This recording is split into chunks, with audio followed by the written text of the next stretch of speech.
Welcome everybody to today's talk hosted by the Plurilingual Lab in the Department of Education. We would like to begin by acknowledging that Concordia University is located in unceded Indigenous lands. The Ganyangihaga Nation is recognized as the custodians of the lands and waters on which we gather today. Chachage, or Montreal, is historically known as the gathering place for many First Nations. Today it is home to a diverse population of Indigenous and other peoples. We respect the continued connections with the past, present, and future in our own ongoing relationships with Indigenous and other peoples within the Montreal community. Alright, so today we welcome William G. Lindsay of the Cree Nation, Senior Director of Concordia University's Indigenous Directions. His work for close to 25 years as an Indigenous educator, student services provider, and senior administrator at numerous Canadian colleges, including the University of British Columbia and Simon Fraser University. William is a published researcher and writer and has been the editor of 2 university newsletters, including the SFU News Aboriginal Edition. Williams has spoken at numerous national conferences on Indigenous issues and has dealt for years with local, provincial, and national media. He has also much experience working to indigenize and decolonize universities and has authored and implemented strategic plans to this effect. William has been the humble recipient of numerous awards, including 8 Eagle Feathers for courage and for dedication to Indigenous education, an Education 100 Year of Alumni Award from the University of British Columbia, and a Certificate of Merit for Bravery from the Vancouver Police Department. Without much further ado, I'll give it to William.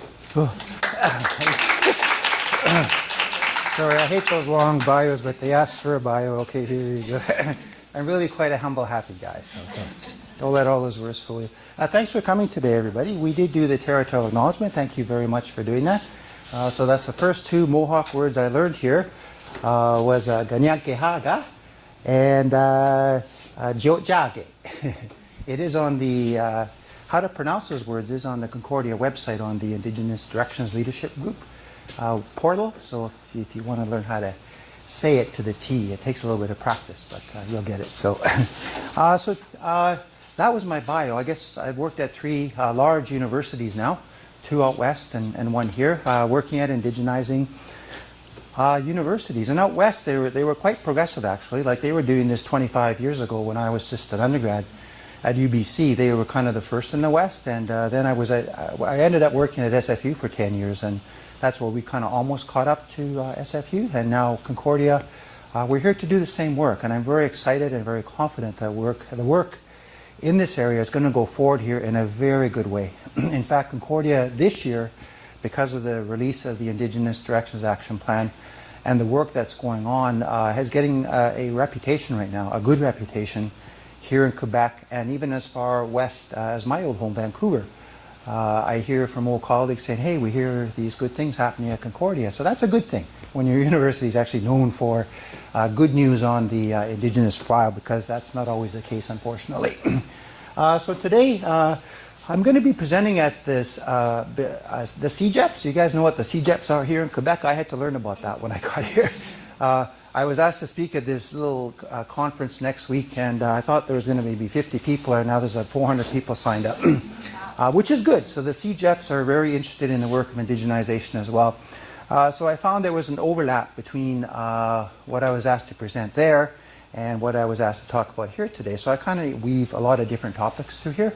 And we might have a little time at the end to sort of do a little bit of a group work as well. So we have till 2:30, is that right? Or when should we sort of be wrapping up? 2:15? Yeah. Okay. We have until 2:30. Sure, okay. We shall watch it here then. So. But what we're trying to do here at Concordia and within the different units that you may be in, including the one that's hosting this talk today, is we want to indigenize and decolonize across the board. And that includes in individual units like faculties and even student services, teaching learning center. There's ways to indigenize all of these things. And so we're going to be talking about that here today. So we did the territorial acknowledgement. Really, this picture says 1,000 words. This is what it's about, indigenization and decolonization, because it happened the other way first. Colonization and, well, what would you say? What's the opposite of indigenization? Europeanization, I guess, considering who came here. But the idea was to turn the First Nations people of this land from what we see here into what we see here. So if you're kind of looking at a picture and saying, well, what's indigenization and decolonization about? Well, it's kind of almost like going backwards the other way for Indigenous people, but for also institutions to be able to accept what we see up here, because institutions like universities are resistant to change. The Army and the universities are, through research, those are the two hardest institutions to change, the Army and the universities. So those of us in this field have our work cut out for us. There's some history here. So indigenization, decolonization didn't just come out of nowhere. It's come out of decades of lobbying and work on the part of Indigenous peoples and their allies to get to where we're at today. We won't go too far back in time. You could go back decades to even older stuff than this. But we'll start here with the Royal Commission on Aboriginal Peoples, which took place when I was in undergrad many years ago. It seemed to be an exciting time. It happened in the wake of the Oka situation and crisis, which happened not too far away from here, which I went to pay homage to last weekend for the first time. Walked into the Pines, the cemetery, the Pines. Wow, this is where it took place. A turning point in Canadian history, and it led to this. And it talked about education in RCAP. Unfortunately, there were some implementations here, but not a whole lot. If you were to ask the Indigenous experts, they'd say most of this report gathered dust, unfortunately, which was our fear when the Truth and Reconciliation calls to action came out, which is the next thing mentioned here. So this is a very recent history, 2015. But we're still seeing the repercussions of it today. Here we are 4 years in, and I see universities, especially because this is my area, responding to the TRC calls to action in a way that even for me is a little unexpected because of what happened with RCAP 20 years before. So it's been a pleasant surprise kind of this time around. There have been other papers come up. The deans of education from across the country got together in 2015. Our Dean of Education at the time at SFU, who was my PhD advisor as well, supervisor, was part of this, and they came up with the university's Canada Principles on Indigenous Education, and it stressed the importance of Indigenous knowledge and other such things being brought into university systems. And I have the website here. All right, let's go to the next one here. Resources Canada. Universities on Reconciliation 2016. They published a document which I've looked at. There's the website there, listing resources and member institutions. Here's the institutions who are implementing the calls to action. Here's what they're doing. And I believe there's a little how you can do it kind of a thing on there as well. The importance of all of this is this here. It's within this context that institutional and systemic change is happening across Canada. In the colleges, in the universities, in the CEGEPs. There's interest there. As I said, I was expecting 50 people to come to this event next week at, what's the college now? I think it's Vanny. Vanny, yeah. But apparently there's 300-400 people coming. So that shows the interest of the CEGEPs as well in this. And so people are looking at this change through processes of decolonization, indigenization, and reconciliation. Now those are three very big words. So if I was to ask you guys, well, what does reconciliation mean? What does indigenization mean? What does decolonization mean? If you were to ask 15 Indigenous scholars, I guarantee you'd get 15 different answers for all of these things. So I made it easy for you here by, first of all, listing a few things with regards to reconciliation. So as we mentioned, in 2015, the TRC calls to action were released to redress the legacy of residential schools and to advance processes of reconciliation. So there's the word. Well, what does it mean? Well, I wish I knew how to fancy-dancy a PowerPoint, have these things come up one at a time, but I'm not that sophisticated, so here they all are. So we're talking about reconciliation between groups of people. So Indigenous and non, for example, right? In Vancouver, for example, there's been a push in recent years to reconcile Chinese Canadians and those of Chinese heritage with First Nations people and First Nations heritage. It's interesting. I've been asked to be part of those discussions, which I was when I lived there. So it can be reconciliation between past and present.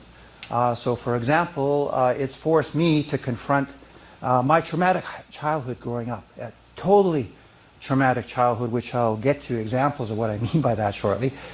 But it's forced me to confront that past, to be able to finally deal with it in a way where I'm not traumatized by it, but can sort of deal with it and kind of move forward. Does that make sense? I know it's a hard thing to kind of articulate at times.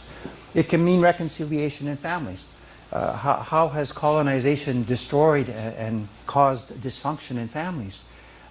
So when you're reconciling, sometimes it involves your own brothers and sisters because of the forces of history that have affected their behavior, that's affected relationships, right?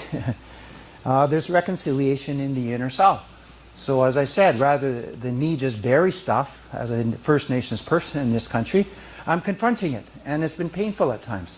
But it's enabled me to kind of understand and move forward personally a little bit better in this life as a 56, 57-year-old man who still has scars from childhood and from my own parents and uncles and aunties' upbringing. Reconciliation is a word that's used a lot these days. So it's trying to give an action-oriented spin to this process. So if you're asking, these are just a few examples. Maybe others could add to this. But for me, people have asked, what does reconciliation actually mean? Well, here's just a few examples. But it requires a little bit of explanation, just like I've done for you today. Let's look at the term indigenization. This is a composite definition taken from my doctoral work. I kind of took the ideas of about 15 Indigenous experts and my own experience and kind of put together a composite definition here that I've used at conferences. I think I've used in the paper. And it's been widely accepted. I haven't had anybody push back on it, so I'll continue to use it until somebody squawks. But here it is. What it means is to bring into the academy or university Indigenous peoples, especially. And then when you bring in the peoples comes their knowledge, and comes their experiences, comes their practices. They bring their symbols, their culture into the university. And then what this does, it influences the development of things within the institution. The services, courses, program, infrastructure, community outreach from an Indigenous perspective. So I've seen this in my lifetime. If you were to go back, say when I started at SFU in 2009, I don't mean to refer to that, but I was there for so long, 10 years. They were just sort of starting out in this journey, and I've just seen the progression. They brought more Indigenous people in, and then there was the development of these things that have happened there now, and they can point to lists of things that they're actually doing now in this area. Like we want to be able to do at Concordia here going forward, and there's already stuff being done that we can start. We've already started our list here, so when you get the year-end reports, you'll see all that's being done here. It's the same with decolonization. There's about 15 different ways you could describe this, but I put together a composite definition, again, based on numerous experts and my own experience in this area. So it's about not being afraid to acknowledge the colonial past. So that's, for example, one of the recommendations in the action plan is to acknowledge Concordia's Jesuit, Catholic, colonial past, religious. So that's part of it, acknowledging that, not being afraid to say it happened here. It involves action. Where is the word here? Action-oriented. And this is reflected in a lot of social movements across the country. So we see this work here happening through people like myself and others working here, but it's happening across the country through these Isle No More movements, which won't go away now, because not in the age of this, social. I don't even understand. I'm an old man, so I don't know how people can get on there and all of a sudden there's 50 people gathered in one place, but that's sort of how it happens today. And this is a point here. It includes the renewal and strengthening of Indigenous cultures and languages. So we want to see these things developed and strengthened within the institutions itself. So again, just a composite definition of what decolonization is. So let's just delve into residential schools, and then we'll bring things up to modern times and a little bit into the topic here. You guys work in here eventually. But you cannot deny from the words of tens of thousands of people what happened in these institutions. It wasn't the same for absolutely everybody.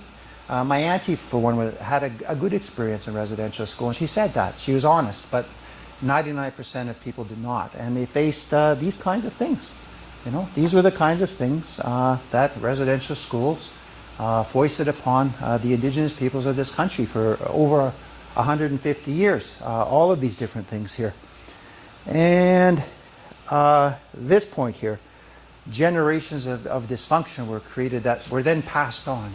So this is why I'm saying, even though I was the first one in my family not to go to residential school, my generation and my brothers who didn't go still face all of these things here, all of these things, because we were right there next to those who'd gone, and they passed these things on to us inadvertently, right? And they couldn't help it, you know. And what can you do? You know, when you're a kid and you're growing up with this stuff, it's all around you, you know. So that's what decolonization is about, and healing inside, and all of these things that I've been talking about. They all kind of come together when you look at the legacy of residential schools. So if you look at some of the statistics regarding Indigenous peoples today, colonialism and residential schools are at the root of all of these different statistics here. I've rounded some of the stats off. I picked and cherry-picked a bit from different statistics across the country. But for Indigenous people, all these negative statistics are way too high, and they're above and beyond everybody else pretty much in Canadian society, right? You know, all of these different things here. Let's see here. What's one of these I can talk about? Well, hell, I come from BC, so you know, over 50% of children in care in the province are Aboriginal, right? And the percentage of population is about 5%. So that's way out of whack. And why? Why is that? Well, I'm telling you. Let's go back a slide here. This is why. Parents and aunties and uncles and grandparents all went through this, and then this happened. And so as a result, you have this. So here we are in my generation sweeping up the mess and trying to clean up. And it's not an easy job to do, as you can imagine, but it's been my life's work for 25 years, and I'm still here. I still have my hair, gray as it is. Every single one of these hairs is named after a person in student services in 3 universities I work for, by the way. But anyway, these are statistics, and I was using stats like this over 22 years ago when I started teaching in the college system, and I was shocked when I put this together how much the stats hadn't changed over 22 years, even though things have apparently kind of gotten better for Indigenous people, so there's going to be a lot of work to do for sure. However, friends, let us turn to the happy side of the story, if there is one, and it's this, that residential schools certainly failed in their efforts to assimilate a whole people and a culture, right? You know, I like this, T-shirt here. You know, they couldn't kill the Indian in this, right? You know, so here I am today. Yes, I'm wearing a white man's coat today. I should have worn my First Nations bling, which I had earlier. However, I'm a very proud First Nations man. And if I don't have children, I've been married, sorry ladies, I am a married man, 30 years, but never had any children. But if I did have children, I know that they would be very proud of their heritage, and hopefully without the baggage that I inherited, unfortunately, from my background. I think it would stop with my kids if I had children. So that's how I can see hope, you know. I can see hope. It's happening across the board in that way. So Indigenous people are still here. So our culture survived. We have this young, dynamic, savvy, these generations of Indigenous people coming up right now. And I know because I've seen them. I've taught them for 22 years now. And they're fighting. They're fighting for their rights, for their language, for their kids. They want to be role models. That's what I see. So Indigenous people are moving beyond victimization and are starting to fight back. Have they had Island No More here in Montreal? Did they have, does anyone know? I'm sure they have. It was big out west, of course on the prairies as well. But this is a manifestation of Indigenous people who are fighting back, right? They're fighting back. They want to change society. They want to change themselves. But a lot of healing is going on. So again, this is more positive stuff. So this is stuff that I've seen in my lifetime, personally experienced some of these things, but have seen a lot of Indigenous people fall back onto these things to heal and to move ahead and to reconcile. For me, it's always been about education. So I've always told everybody I listen, education is the key, and not just university education, just getting your high school done, going to college, getting some experience. educating yourself about your culture, educating yourself about life skills and things like that. I'm still doing that at my age. I'm still, how to handle difficult people at work. All right, okay, there's a few points, and then I'll actually save it on my iPhone, so there it is. That's education, and that's how to prevent conflict and enjoy your job when you're trying to change the institution, right? There's these other things, so traditional practices. People are getting involved in sweats, ceremonies. They talk to elders. Do you know we have an elder here at the university, Elder Vicky Baldo? So if you ever want to go talk to one of our elders, you can contact the Aboriginal Student Resource Center where she's based. And she'd be happy to come and talk to classes like this about a multitude of topics, I'm sure. But she's helping. There's modern therapies like counseling and treatment programs, things like that. So if people grow up, with these substance abuse issues, treatment programs are the way to go. I know my family members have gone and it's helped them. They turned their lives around. Me and my two surviving brothers, we grew up and surrounded by drugs and alcohol and fighting and gangs and you name it. And yet we all went through a treatment program at some point and it turned our lives around. So there's me and my two brothers, healing as much as we can. That's an example. Cultural renewal, going back to the land, going bush, as the elders tell us. And I do that. I'm a city boy. I'm a country guy. I'm a city guy. But sometimes when, I need to really think about something, I do go to the top of Mount Royal here and walk around the top of the mountain because it's bush, and the elders say that's the way to go, eh? Healthy lifestyles. I tell people, get into exercise, get into sports.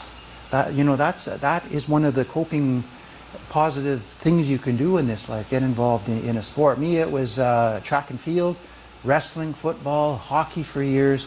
I was always into some kind of sport, and to me that saved my life, literally.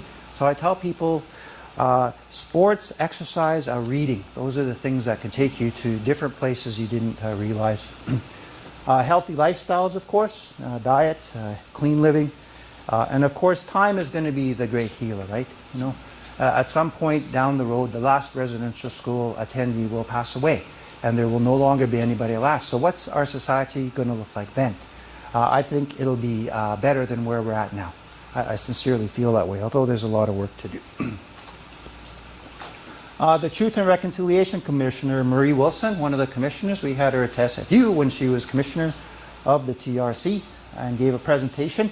But she's publicly said that the TRC calls to action contain points that universities can specifically apply. So this is her list of things. So these are the points from the calls to action, number 1, 27, 57, etc. And here's what it said that universities can do. And so Concordia can certainly do some of these things here, and we're already starting to move into this area here. For example, I was in touch with the National Truth and Reconciliation Center, which is based in Winnipeg, and they have all of the residential school data and resources, and they want to sign a partnership with Concordia.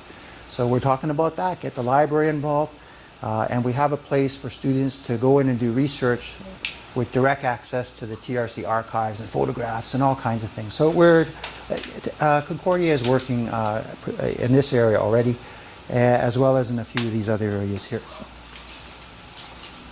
It is my experience, ladies and gentlemen, and this is what I'm going to tell all of those CJEPS folks next week, is that you need these things if you want to successfully indigenize and decolonize your institution. Now, you can certainly cheap it out and go by 3 or 4 of these, but if you go by all 6 of these things, your path to indigenization, decolonization is going to be guaranteed. So you need an experienced leadership office with recognized clout. You need a university-wide plan to indigenize.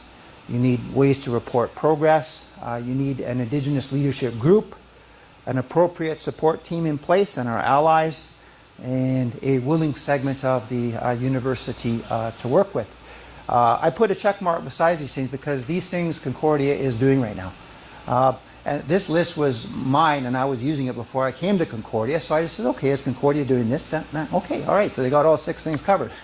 So that's why I'm saying Concordia is in a good place right now. My office is in place, and we have the action plan now.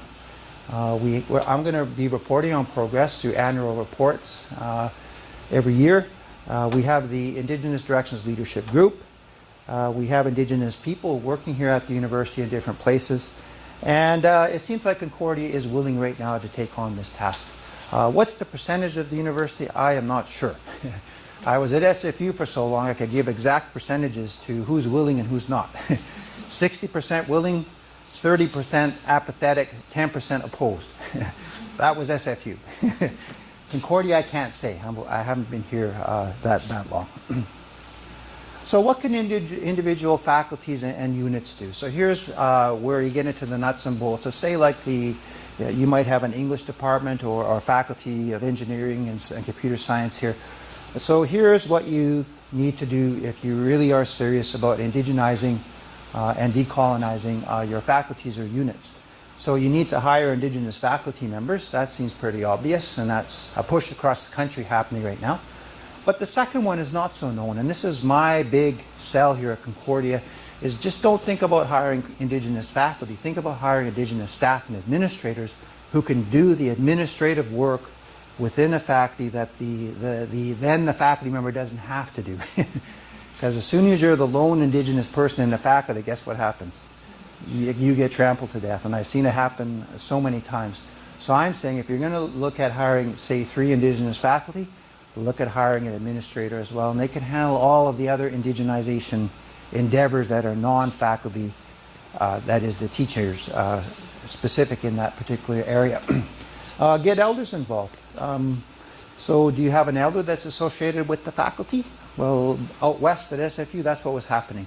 Environment and education had elders associated with the faculty. They call in for whenever they had a special faculty event. The elder was there doing the opening, traditional acknowledgement.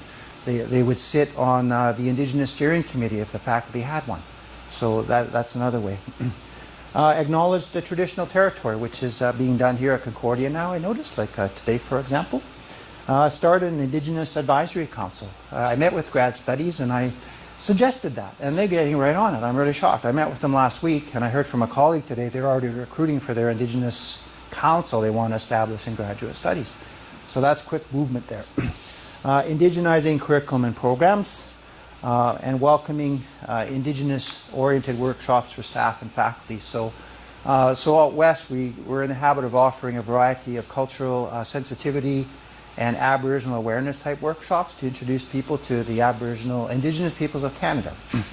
And some things that we thought that they should know about us as Indigenous people, because we find people do know something about us, but not a lot, or maybe a little mistaken sometimes. So workshops are very valuable, especially if you're working with students.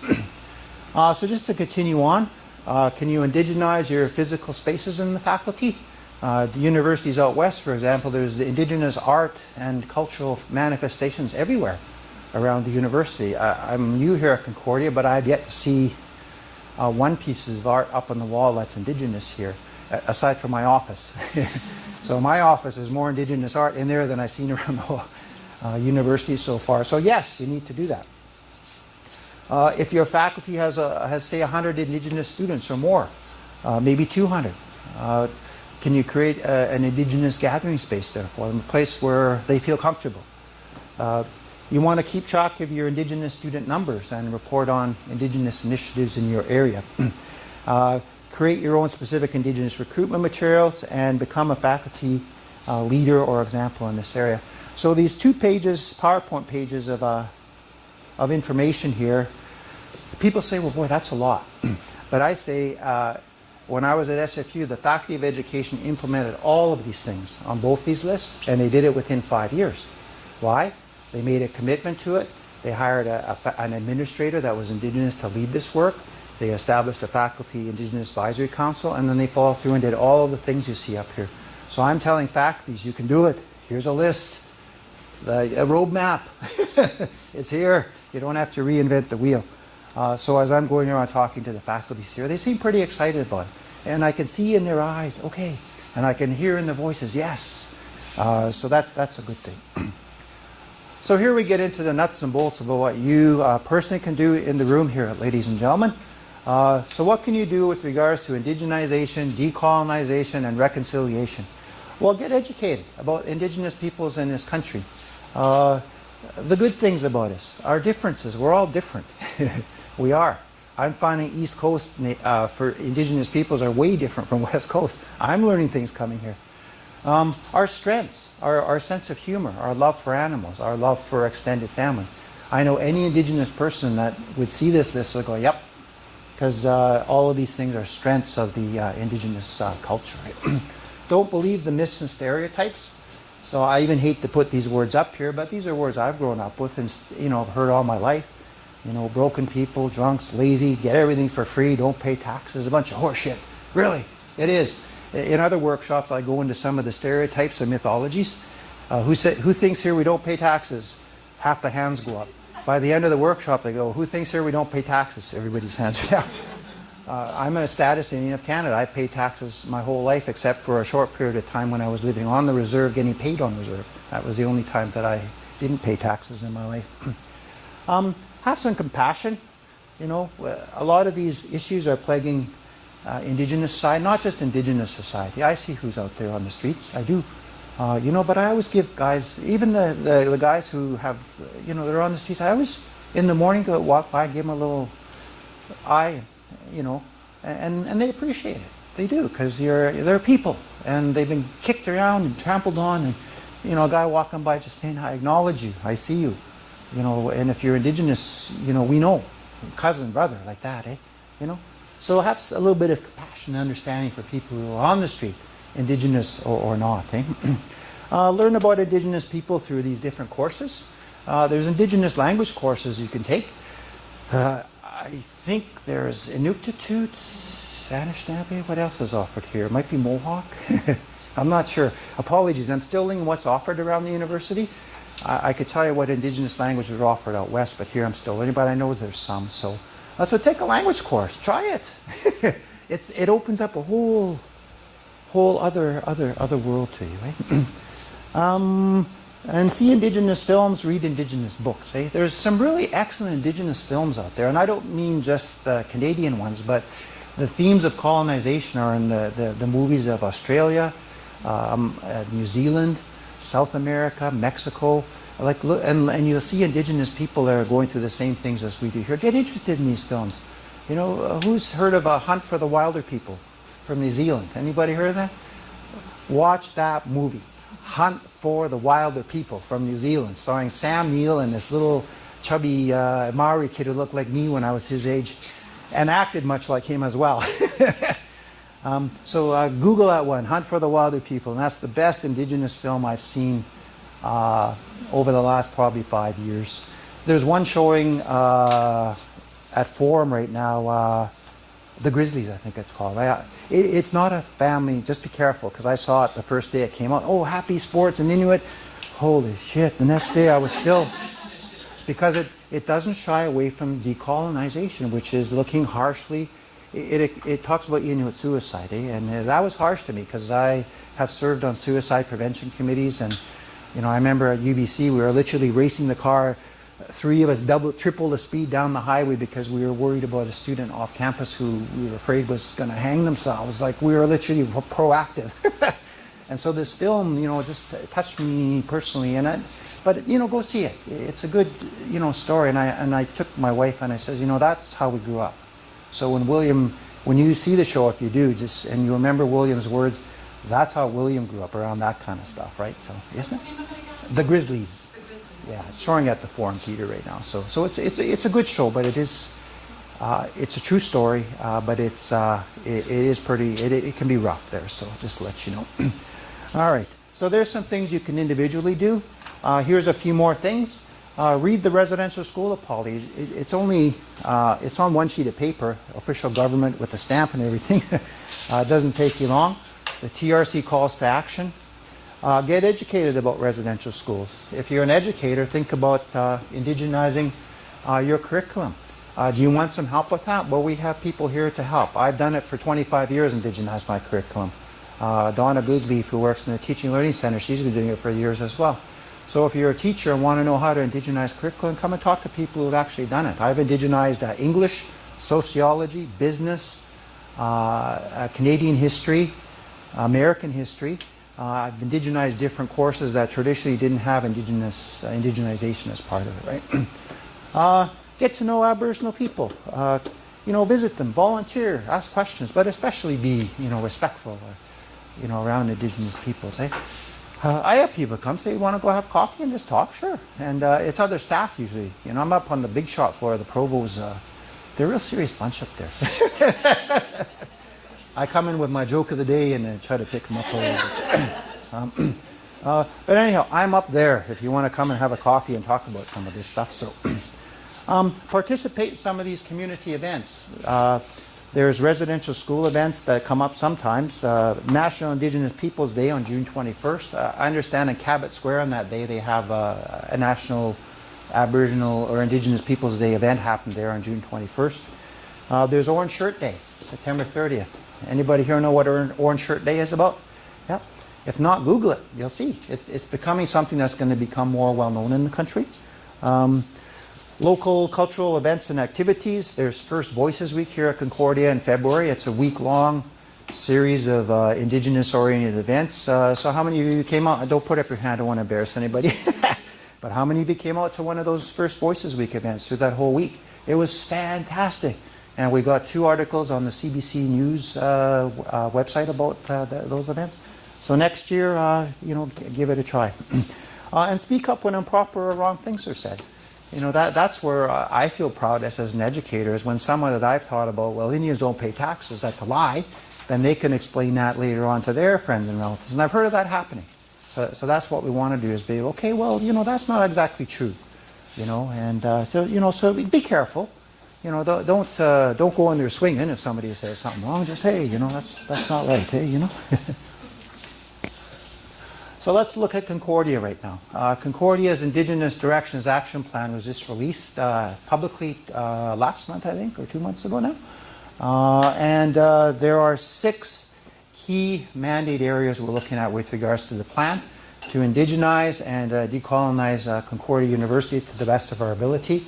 So to do with governance, curriculum, the institutional environment, recruiting and retaining students, staff, and faculty who are Indigenous, promote Indigenous research. And so it's quite a list of things there. Other universities say things a bit differently, but these are pretty much across the board kind of things that we want to work on in all universities. But Concordia's got a pretty good plan in place. And as I've been telling people who are going to be responsible for implementing it, it's about prioritization, planning, and relationship building. So you might not be able to do everything you want to do this year, but you can plan to do things for next year or even the year after. So that's how I'm talking to like graduate studies, for example. I say, okay, if you want to hire an Indigenous administrator for graduate studies, you don't have to do it this year, but put it in your plan for next year. And for me, in the meantime, work with my office and we'll start doing something. So like that, So it's about planning, it's about prioritization, and it's about making relations with those who can help you to do the work. And that's people like me, other Indigenous people around the university. So that's what it's all about. That's how you're going to get things done. So let's look at language teaching and learning here. So as I understand it, this sort of area involves teaching, learning, testing and evaluation, oral and written, TESOL and use of technologies. Is that right? Am I sort of in the area? I was trying to educate myself a little bit about what exactly was going on here. And it's been my experience that you can indigenize a unit that houses something like this, which is what we've already talked about. But it's also possible to indigenize curriculum in these kinds of areas as well. Particularly with regards to Indigenous languages, which really need a lot of support and help right now to get preserved and get used. You can use Indigenous samples and examples in these kinds of work. You can compare and encourage traditional Indigenous ways, which are largely oral, if you look at it historically, while applying and looking at modern technology. So these language apps now, you can punch in a word that's an English word and the Squamish way to say it will pop up, and then you press the button and it squawks it out how you say it. So those are the kinds of apps that are getting formed in the language area. But you don't want to forget that this is the Aboriginal way of dealing with the world, is the oral way. You know, and I was an educator for many, many years, 23 years, teaching off and on. And, you know, I met some brilliant Indigenous people who could express themselves like the Prime Minister of Canada. But, you know, they had difficulty putting it down and writing it on paper. And so literally with one person, two people that I met couldn't write, but they were trying to get through high school. So I would give them oral tests, right? And found, yeah, you know the answer to these things. You know, so they would have to move on and get a job where they could use their thinking and their voice and their hands, but you know, perhaps on the written side, you know. But that's the kind of things that we need to think about if we're in these fields. That these are the kinds of people that are out there, brilliant people who've just never had the chances that we've had to learn how to read and write as well as we can. Eh? International students often want to learn about Indigenous peoples, so you're going to have international students in your area for sure. And it's my experience working at 3 universities that they want to learn about the Indigenous peoples of this country. Whose land is this? Who was here first? You know, what's going on? You know, and so we established programs at Simon Fraser when I was there to teach the international student body there about these issues. So if you have international students in this area, and I'm sure you do, and there's a whole bunch, you know, maybe there's a way to incorporate a way to educate them on Indigenous issues through modules or workshops or online stuff, where we're talking about different ways to do this right now. And utilize Indigenous guest speakers and, as I say, elders as well, right? You're like me today, right? So I'm Indigenous guest speaker, so hopefully you have a few others other than myself. Elder Vicky, I'd recommend. She can talk about all kinds of things. Donna Goodleaf, who works in the Teaching and Learning Center, she knows about Indigenous curriculum, how to indigenize curriculum. She does workshops on Aboriginal Awareness 101 kind of thing. So there's people here that you can bring in to educate yourselves further about these kinds of things that we're talking about today. So what are the implications of indigenization, ladies and gentlemen? Well, it is a process of social justice, isn't it? I think we all believe in that, those of us who are in universities. And there are benefits to the Indigenous peoples. Education, you know, that's what improved my life, was education. And most Indigenous people I see where that by any definition of success is because if they got educated with cultural stuff and then with the Western stuff, and then they move forward in their lives. And then healing takes place. Eh? That's what I've seen in my life. I've seen people who, you know, come in really dumped on by life, you know, and through processes of education, getting through college, getting through university, you can see the self-esteem improve.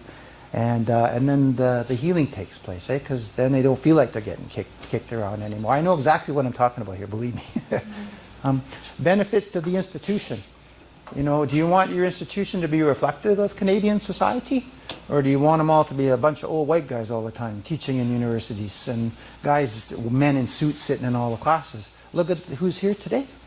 You know, look at pictures from the 50s, university classrooms. Look at the difference, eh? So now we just want to include the next group of brown faces amongst the group that we see here, right?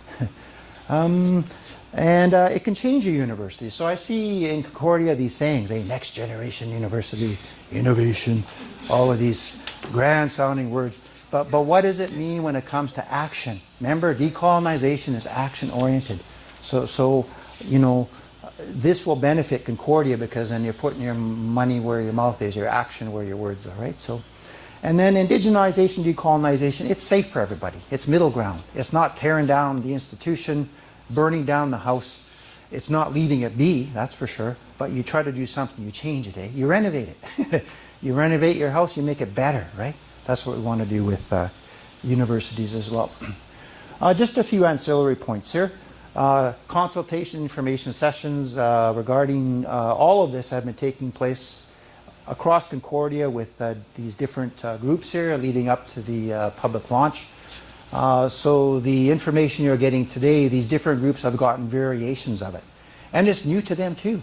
I see them, geez, and then, okay, I see that. First the shock, and then, okay, the understanding, right? So that's what I've seen amongst all of these senior groups that I've been talking to. I think the goal of the action plan here at Concordia is incremental progress on various fronts. So indigenization is not like a bucket of water that come through and wash it all away. It's got to be a long-term progress on all kinds of different areas. So you can look back in a year or 2 years or 3 years or 5 years and say, yes, look at all of that stuff that got done, right? You know, I left SFU thinking, gee, I wonder if I did my job. And now I'm looking back, holy shit, did we? Oh, sorry, excuse me. Merde. Might as well swear in French, I'm here. But we did a lot looking back now in 10 years there. You know, it was miraculous. So that's what I'm hoping happens here at Concordia as well. But patience will be the key, looking back, and you're going to have Indigenous colleagues to help you, to guide you, to collaborate with. There's enough of us around now to be able to help you out there. Just a bit about our French-speaking Indigenous peoples.